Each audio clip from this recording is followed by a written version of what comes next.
അപ്പോൾ വിവരമില്ലായ്മ എന്നുള്ളത് ഒരു തെറ്റൊന്നുമല്ല. പക്ഷെ അതുമൂലം ഒരു പൊതുഭരണ സംവിധാനത്തെയാണ് നശിപ്പിക്കുന്നതെങ്കിലോ അതൊരു വലിയ തെറ്റ് തന്നെയാണ്. മറിയക്കുട്ടിച്ചേട്ടത്തിയുടെ ഒരു വിഷയം ഉയർന്നു വന്നപ്പോഴാണ് ഞാൻ ചില കണക്കുകളെ കുറിച്ച് പഠിച്ചത്. സത്യത്തില് നമ്മുടെ കേരളത്തിലെ ഇപ്പോഴത്തെ ഭരണത്തെ തുഗ്ലക്കിന്റെ ഭരണവുമായി താരതമ്യം ചെയ്യാം എന്ന് തെളിയിക്കുന്ന കണക്കുകളാണ് പുറത്തേക്ക് വന്നത്.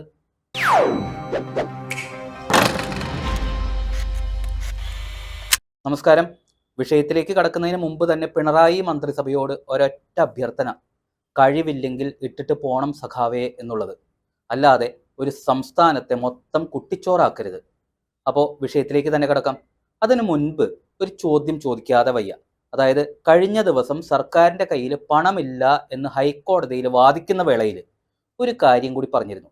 അതായത്, ക്ഷേമ പെൻഷനുകൾ ജനങ്ങളുടെ നിയമപരമായിട്ടുള്ള അവകാശമല്ല, സർക്കാരിൻ്റെ കൈവശം പണമുണ്ടെങ്കിൽ കൊടുക്കും എന്നുള്ള ഒരു വാദം. അപ്പോൾ ക്ഷേമ പെൻഷനുകൾ കൊടുക്കാനാണെന്നും പറഞ്ഞ് ഇന്ധനവിലയിൽ ഒരു 2 രൂപയുടെ അധിക സെസ് കൂടി ഏർപ്പെടുത്തിയതിനെ കുറിച്ച് നിങ്ങൾക്ക് എന്താ പറയാനുള്ളത്? അതായത്, സർക്കാരിനോടാണ് ചോദ്യം. വാ തുറക്കില്ല എന്നറിയാം, എന്നാലും ചുമ്മാ ചോദിച്ചതാ. അപ്പോൾ ഈ സെസ്സിലെ കണക്കുകൾ നിങ്ങൾ പൊതുജനങ്ങൾ ഏതായാലും അറിഞ്ഞിരിക്കണം.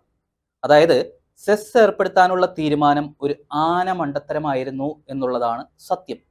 ഞാൻ പറയുന്ന കണക്കുകൾ അത് നിങ്ങളെ ബോധ്യപ്പെടുത്തും.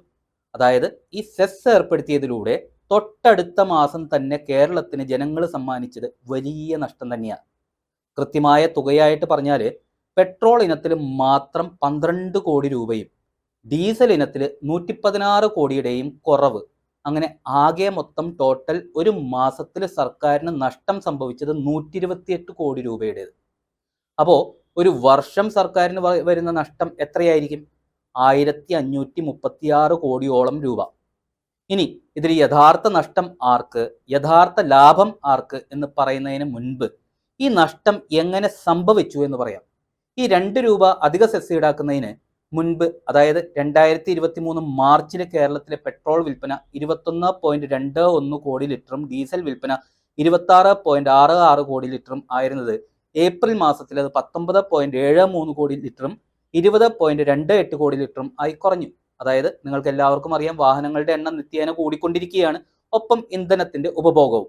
ആ അവസരത്തിലും പെട്രോൾ ഉപഭോഗത്തിന്റെ ഒറ്റ മാസം 1.48 കോടി ലിറ്ററിന്റെ കുറവും ഡീസൽ ഉപഭോഗത്തിൽ ഒറ്റ മാസം 6.38 കോടി ലിറ്ററിന്റെ കുറവും. അങ്ങനെ ഏപ്രിൽ മാസത്തിൽ 2 രൂപ അധിക സെസ് കണക്കാക്കിയിട്ടും മുൻപത്തെ മാസത്തേക്കാൾ വരുമാനം കുറവ്, അതും ഏകദേശം 150 കോടിയോളം രൂപ. കാരണം ഞാൻ നേരത്തെ പറഞ്ഞ 128 കോടി Bharat petroleum, Hindustan petroleum, Indian oil corporation എന്നിവയുടെ കണക്ക് പ്രകാരം മാത്രമാണ്.